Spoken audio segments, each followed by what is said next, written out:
오늘은 베드로후서 3장 14절에서 18절에 있는 말씀을 가지고 사랑하는 자에게 주시는 권면 11번째 이야기를 함께 나누기 원합니다.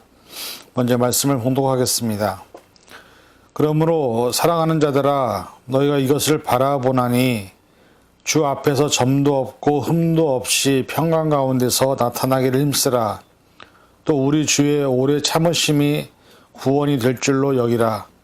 우리가 사랑하는 형제 바울도 그 받은 지혜대로 너희에게 이같이 썼고 또 그 모든 편지에도 이런 일에 관하여 말하였으되 그 중에 알기 어려운 것이 더러 있으니 무식한 자들과 굳세지 못한 자들이 다른 성경과 같이 그것도 억지로 풀다가 스스로 멸망에 이르느니라.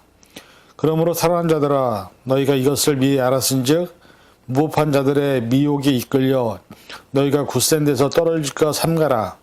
오직 우리 주 곧 구주 예수 그리스도의 은혜와 그를 아는 지식에서 자라가라. 영광이 이제 영원한 날까지 그에게 있을지어다. 아멘. 기도하겠습니다. 사랑해 주님 감사합니다. 2021년도 마지막을 보내며 대강절을 맞이하고 있는 이때에 우리가 이 시간 말씀을 통해서 하나님의 음성을 듣기를 원합니다. 말씀을 통해 깨닫는 지혜를 허락해 주시고 우리에게 주시는 그 말씀의 뜻을 깊이 깨달아 말씀대로 순종할 수 있는 심령들 되게 하여 주옵소서. 모든 것 감사드리며 예수님의 이름으로 간절히 기도하옵나이다. 아멘. 지금 우리는 대강절을 보내고 있습니다.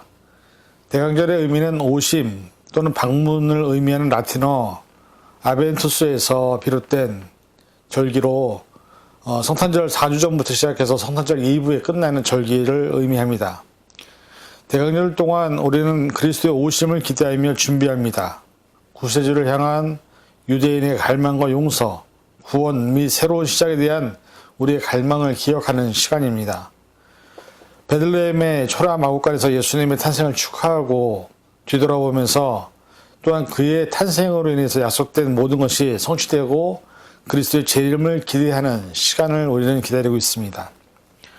이러한 시기를 맞이하면서 현실은 참으로 안타까운 모습을 볼 수밖에 없습니다. 많은 사람들이 하나님을 경험하지 못하고 세상적인 안목과 방법으로만 삶을 살고 있는 사실을 많이 봅니다. 많은 사람들이 교회를 떠나고 심지어 신앙도 떠나서 하나님과 상관없는 더 이상 크리스천의 삶이 아닌 세상을 택하고 세상을 사랑하고 세상적인 삶을 전부라고 생각하는 그런 사람들이 많아지고 있음을 우리는 볼 수 있습니다. 코로나 이전과 코로나 이후의 교회는 다양한 변화와 상황들을 만들어냈습니다.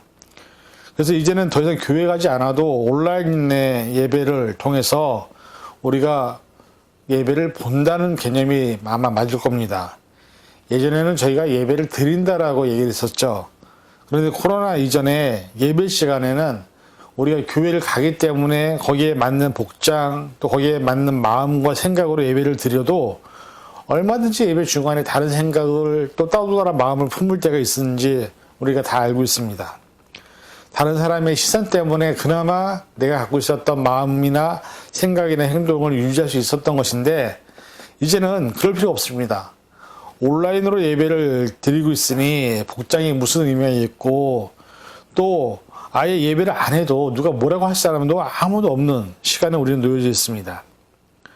온라인 예배를 하고 있는 많은 교회 목사님들은 교회 예배 시간이나 설교 시간에 사람들이 온라인으로 들어오는 것에만 관심이 있지 그 이전에 또 그 이후의 삶이 어떻게 사는지 어떤 기도를 하는지 관심이 없는 시대를 우리는 경험하고 있습니다.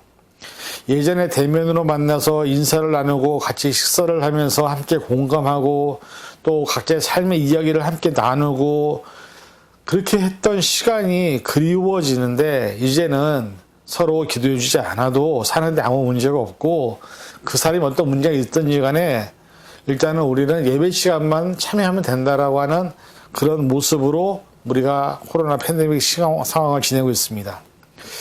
이런 차원에서 보면 오늘 본문은 우리가 어떻게 이 현대 코로나 팬데믹 시대에 살아가야 하는지 또 이런 상황 속에서 어떻게 신앙생활을 해야 하는지를 잘 알려주는 말씀이기도 합니다. 그래서 이 시간 이 하나님의 권면을 통해서 우리가 지금 현재 정말 하나님의 뜻대로 살고 있는지를 돌아보시고 하나님이 원하시는 삶의 모습이 무엇인지를 깨닫는 시간이 되시기를 바랍니다.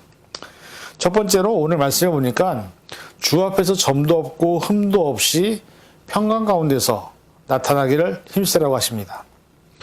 오늘 첫 번째 이 권면은 세상이 점점 힘들어질수록 어려워질수록 주님 앞에 존재하고 있음을 인식하라는 것입니다. 주님 앞에 있기 때문에 더없이 점도 없고 흠도 없이 거룩한 존재로 살라고 하시면서 어떤 상황이든 어떤 환경이든지 간에 그 안에서 평강이 임하는 삶을 살기를 위해서 힘을 쓰고 애쓰라고 하시는 말씀이죠. 사실 이렇게 사는 사람이 얼마나 있겠습니까? 점도 없이 흠도 없이라는 말은 죄가 없는 깨끗한 모습을 의미합니다. 그러나 우리가 인정할 수밖에 없는 것은 우리는 죽을 수밖에 없는 죄인입니다. 늘 죄 가운데 살아가는 존재입니다. 사람이기 때문에 죄를 짓고 살고 있는 존재임을 너무나 잘 압니다. 그러나 여기서 말하는 흠도 없고 점도 없다라는 이 말의 의미는 우리가 완벽하게 그리고 거룩한 존재로 살라는 것이 아닙니다. 뒤에 있는 구절에서 뭐라고 얘기합니까? 거룩하고 깨끗하게 살기 위해서 힘을 쓰라는 것입니다. 공부를 하는 학생이 어떤 공부를 통해서 어떤 목적이나 성공을 이룰 때 공부하는 시간에 얼마나 많은 힘을 쓰고 애를 쓰는지 그리고 얼마나 많은 시간을 투자했는지에 따라서 공부의 결과가 나타나게 되어 있습니다. 어떤 직업을 갖든지 간에 그 직업에서 기술자가 된다는 것은 프로가 된다는 것은 그만큼 많은 시간을 할애하여 그 기술을 습득하고 연습하고 연마하는 사람에게만 주어지는 그런 능력을 대변하는 것이 바로 프로 또 어떤 기술자라는 그런 개념이겠죠. 이런 차원에서 보면 지금 현재 우리가 시간과 에너지를 그리고 우리의 열정과 노력을 무엇을 위해서 힘쓰고 있는지를 생각해 보아야 합니다. 모든 사람들에게는 매일 24시간이라는 시간이 누구에게는 주어져 있습니다. 그 시간 동안에 무엇을 하며 지내는지 또 어떻게 하는지는 각 개인의 결정과 선택에 따라 달려 있습니다. 어떤 사람들은 그 시간을 그저 하염없이 드라마나 영화를 보고 또 유튜브를 보면서 시간을 보내는 사람도 있고 게임을 하면서 보내는 사람도 있지만 어떤 사람들은 그 시간에 미래를 위해 준비하는 시간 그리고 앞으로 할 일을 위해서 준비하는 사람도 있다는 것입니다. 내게 주어진 많은 문제들을 해결하고 내 능력을 준비하고 그 부분에 최선을 다하는 사람도 있을 것입니다. 그렇다면 여러분은 지금 내게 주어진 시간을 무엇을 위해 무엇을 준비하고 있습니까? 야고보서 4장 10절 주 앞에서 낮추라 그리하면 주께서 너희를 높이시리라. 데살로니가전서 1장 3절 너희 믿음의 역사와 사랑의 수고와 우리 주 예수 그리스도에 대한 소망의 인내를 우리 하나님 아버지 앞에서 끊임없이 기억하미니.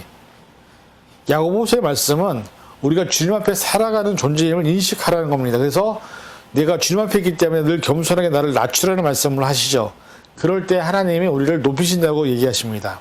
그리고 데살로니가전서에는 우리가 하나님 앞에 갈 때까지 앞에 서는 날까지 무엇을 하라고 그러냐면 믿음의 역사와 사랑의 수고와 소망의 인내하는 삶을 살아내라고 하십니다. 왜냐하면 하나님께서는 우리의 모든 수고와 애쓰고 힘쓰는 일들을 기억하시기 때문이죠. 근데 이 두 구절의 공통점은 뭐냐? 나를 낮추는 것도 믿음의 역사와 사랑의 수고와 소망의 인내를 위한 그것이 모두 행동, 삶을 요구하고 있다는 것입니다. 그래서 나를 낮추는 것도 애를 써야 되고 힘을 써야 되는 부분도 있지만 믿음의 역사를 하는 것도 사랑의 수고를 하는 것도 소망의 인내를 하는 것도 거기에 대한 애씀과 힘씀이 있을 때 그것이 이루어진다는 것을 우리는 깨달아야 한다는 것이죠. 우리 모두는 주님 앞에 살아가는 존재입니다. 하나님은 우리가 행한 그리고 우리가 하는 모든 일들을 알고 보고 계십니다.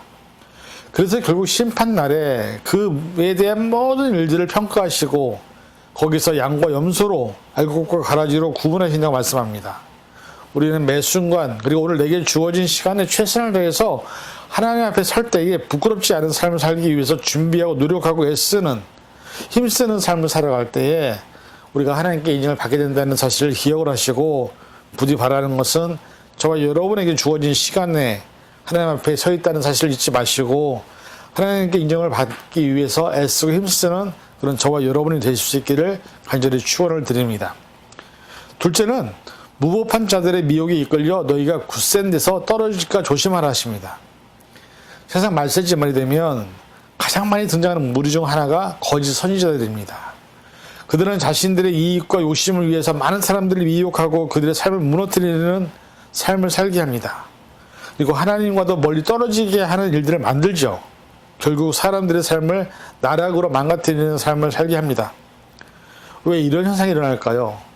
사람들은 힘들고 어려운 상황이 생기면 생길수록 두려움이 생기고 염려와 걱정으로 삶이 지배를 하게 됩니다. 그리고 일어나지 않은 일에 대해서 염려, 걱정 때문에 스스로 삶에 대해서 많은 문제들을 걱정하고 염려하고 살아가죠. 이번 코로나 사태를 맞이하면서 생겨난 하나의 단어가 있습니다. 코로나 블루. 아직 일어나지 않은 상황인데도 불구하고 염려와 걱정으로 또 두려움 때문에 불안 때문에 또한 집에 장기적으로 있음으로 인해서 나가서 사람을 만나게 되면 전파가 될까봐 그런 것들이 많이 생기면서 우울증 또 정신적인 문제들이 생기는 것을 코로나 블루라고 얘기합니다. 이런 문제를 겪고 있는 사람들이 많이 있는데 그 중에 분명히 어떤 사람들은 하나님을 믿는 사람이 있고 또 예수를 영접하고 믿음으로 산다고 하는 크리스찬이 있을 것입니다. 그런데도 불구하고 크리스찬이라는 정체성을 갖고 있지만 여전히 두려움과 걱정을 갖고 살아가는 사람들이 있다는 것이죠. 하나님을 정말 믿고 의지하고 있지만 그럼에도 불구하고 하나님 주시는 평안을 누리지 못하는 사람들이 있다는 것을 우리는 깨달아야 합니다. 히브리서 3장 12절 형제들아 너희는 삼가 혹 너희 중에 누가 믿지 아니하는 악한 마음을 품고 살아계신 하나님에게서 떨어질까 조심할 것이요. 고린도전서 8장 9절 그런즉 너희의 자유가 믿음이 약한 자들에게 걸려 넘어지게 하는 것이 되지 않도록 조심하라. 이 방금 전에 읽었던 히브리서와 고린도전서에 있는 말씀에 보면 동일한 단어가 나옵니다. 조심하라는 말이죠. 그런데 이 중요한 것은 뭐냐면 모두 다 무엇에서 하나님에게서 떨어지거나 하나님에서 멀어지는 것 그리고 악한 미혹한 사람들에 의해서 우리가 하나님으로부터 멀어지는 것에 대해서 조심을 하라고 말합니다. 예수님께서는 포도나무의 가지 비유를 통해서 우리를 가지라고 얘기하셨습니다. 가지가 나무에 붙어 있을 때에야 비로소 양분이나 수분을 공급받아서 열매도 맺고 꽃도 피게 되는 것이죠. 그러나 가지가 나무에서 떨어지게 되면 결국 수분이나 영양분을 공급받지 못하기 때문에 죽어버리고 말라버리고 결국은 불에 태워지는 나무가 될 수밖에 없음을 말씀하셨습니다. 말세가 다가올수록 우리는 나무이신 하나님의 나무에 또 예수님이 달리신 그 십자가 나무에 달려 있어야 됩니다. 그럴 때 비로소 우리의 삶에 열매가 맺어지는 것이고 그걸 통해서 하나님의 영광을 보게 되는 것이죠. 중요한 것은 내가 나무에 붙어 있는 것인지 아니면 떨어져 있는 것인지를 우리가 우리의 자유의지를 통해서 결정하게 된다는 것입니다. 우리가 스스로 하나님을 떠나고 하나님과 상관없는 또 예수를 구주를 영접했어도 믿음이 없이 예수님의 말씀과 상관없는 삶을 살게 되면 그런 선택과 결정을 하게 되는 자유의지를 만약에 우리가 갖고 있다고 한다면 우리는 하나님의 사랑을 받을 수도 없지만 하나님의 능력을 경험할 수도 없는 존재가 될 수밖에 없다는 것입니다. 그래서 힘쓰고 애써서 하나님께 붙어있는 가지로 존재해야 하나님의 사랑에서 어떤 것도 끊을 수 없는 그 능력을 그 은혜를 경험하게 된다는 것을 우리는 말씀을 통해서 깨닫습니다. 하나님과 함께 있을 것인지 아니면 하나님과 분리된 삶을 살 것인지는 결국 나의 결정과 내 선택에 달려있다는 것을 여러분 잊지 마시고 우리가 예수님이 십자가에 붙어있는 또 하나님의 포도나무에 붙어있는 가지가 되어서 하나님의 놀라운 사랑과 은혜를 경험하는 그런 저와 여러분이 될 수 있기를 간절히 축원을 드립니다. 세 번째는 예수 그리스도의 은혜와 그를 아는 지식에서 자라가라 하십니다. 우리에게 주시는 세 번째 권면은 자라가라는 것. 여러분 세상적인 지식이나 경험이나 또 세상의 방법이 아닌 그리스도의 은혜와 그리스도를 아는 지식으로 자라가라고 성장하라고 하시는 것이죠. 사람이 사실 어떤 환경이나 어떤 상황에서 자라느냐에 따라서 그 사람의 미래가 달라지는 것을 우리는 잘 알고 있습니다. 그래서 어릴 때 가장 중요한 게 가정 환경, 또 가정의 문화, 부모의 어떤 사랑이 가장 중요하다고 얘기를 하는 것을 우리가 보게 되죠. 한국 사람들이 가장 많은 투자를 하는 부분이 아마도 아이들을 위한 사교육, 거기에 많은 것을 투자할 겁니다. 그리고 그 투자를 하는 이유는 아이들이 성장했을 때 좋은 직장에 들어가기 위해서, 좋은 조건을 가진 사람들을 만나기 위해서, 또 행복하게 살기 위해서, 그것이 부모가 바라는 바람이기 때문에 부모들은 아이들에게 투자하는 것을 꺼려하지 않습니다. 그래서 학군도 따지고 여러 가지 많은 경험이나 배움을 시도하는 것을 우리는 보게 됩니다. 이런 부분에 수많은 사교육비가 지출되는 것을 알지만 오늘 본문의 말씀은 그런 사교육이 아이들을 하나님께로 붙어있게 하지 않는다고 말합니다. 그리스도의 은혜와 그리스도를 아는 지식에 정말로 투자하는 것, 그 안에서 자라가는 것이 하나님의 큰 은혜를 경험하는 것이라고 말씀하고 있습니다. 그 대표적인 부류가 아마 유태인들일 것입니다. 유태인들은 철저한 성경적인 교육을 통해서 전 세계의 경제권을 붙잡고 있습니다. 유태인들이 잡고 있는 그 교육 방식은, 그 방법은 철저한 신앙을 바탕으로 한 말씀과 그들의 전통을 가르치는 것에서 그 자녀들이 자라기 때문에 결국은 전 세계의 모든 중요한 위치에 유태인들이 있는 것을 우리는 봅니다. 성경은 거짓말을 하지 않습니다. 성경 안에서 살아갈 때에, 말씀대로 순종할 때에 얼마나 하나님이 그들을 높이시는지를 우리는 유태인들을 통해서 보게 되는 것이죠. 골로새서 1장 10절, 주께 합당하게 행하여 범사에 기쁘시게 하고 모든 선한 일에 열매를 맺게 하시며 하나님을 아는 것에 잘하게 하시고, 빌립보서 3장 8절, 또한 모든 것을 해로 여김은 내 주 그리스도 예수를 아는 지식이 가장 고상하기 때문이라. 내가 그를 위하여 모든 것을 잃어버리고 배설물로 여김은 그리스도를 얻고. 이 골로새서와 빌립보서에 있는 말씀은 무엇입니까? 두 구절 다 하나님을 아는 것이 얼마나 중요한지. 바울이 우리가 알다시피 세상적으로는 최고의 학문과 또 최고의 어떤 그 백그라운드를 가진 사람이었지만, 그가 고백하는 것은 그 어떤 것도 예수 그리스도를 아는 지식에 비하면 아무것도 아니라고 고백을 합니다. 그러나 우리가 정말 그런 고백을 하고 있을까요? 바울에게 있어서 이 세상의 모든 것이 전부가 아니라 예수 그리스도 아는 것이 제일 중요하다고 얘기하는데, 저와 여러분은 무엇을 고백하고 있습니까?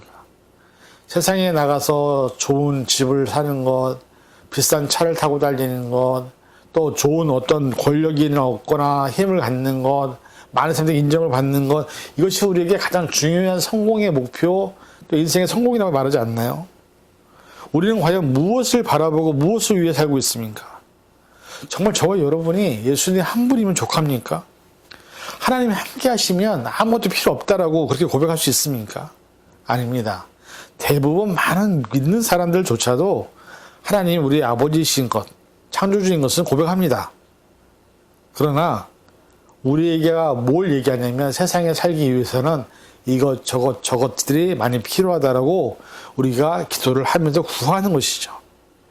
예수님께서 우리를 위해서 구원하기 위해서 십자가에 달려 돌아가신 것 압니다. 그러나 예수님 없이는 살아도 세상의 조건이나 상황이 없이는 못 산다고 말하는 것이 바로 우리가 아닐까요?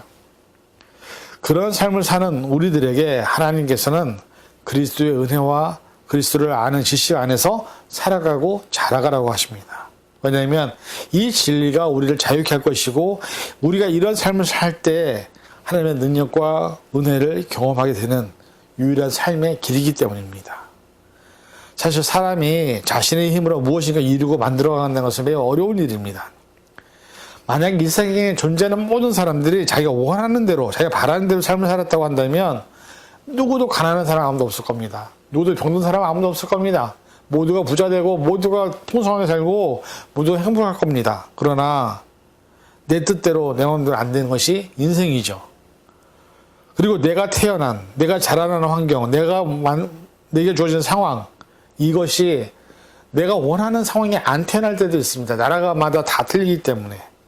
근데 중요한 것은 하나님을 믿는 사람들은 그럼에도 불구하고 나를 향하신, 나에게 가장 좋은 것을 예비하신 하나님의 위대한 섭리와 계획이 있음을 믿는 것이고, 그 삶을 통해서 하나님을 경험하게 되는 것입니다.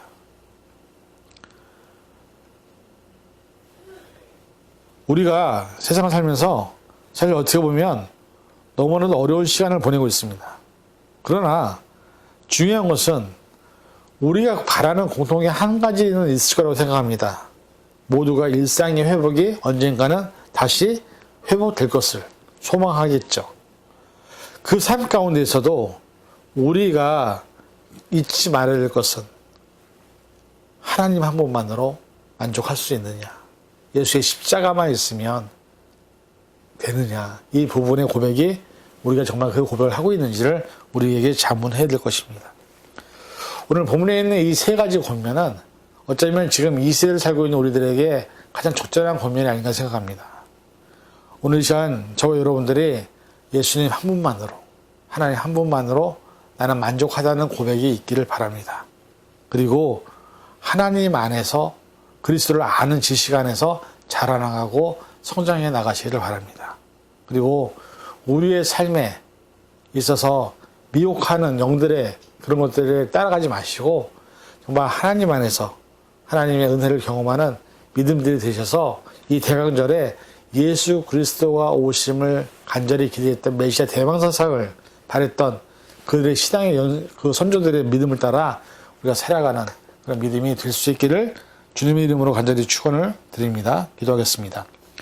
사랑해 주님, 이 시간 저희들이 우리에게 주시는 권면의 말씀을 통해서 정말 말씀 안에 우리가 살고 있는지, 그리스도를 알아가고 있는지, 또 우리가 하나님의 뜻대로 살고 있는지를 돌아보기 원합니다. 이제는 더 이상 세상적인 방법이나 세상적인 어떤 욕심을 따라 살지 않게 도와주시고 하나님 한 분만으로, 예수님 한 분만으로 만족하는 삶을 살 수 있도록 붙잡아 주시옵소서. 모든 것 감사드리며 예수님의 이름으로 간절히 기도하옵나이다. 아멘.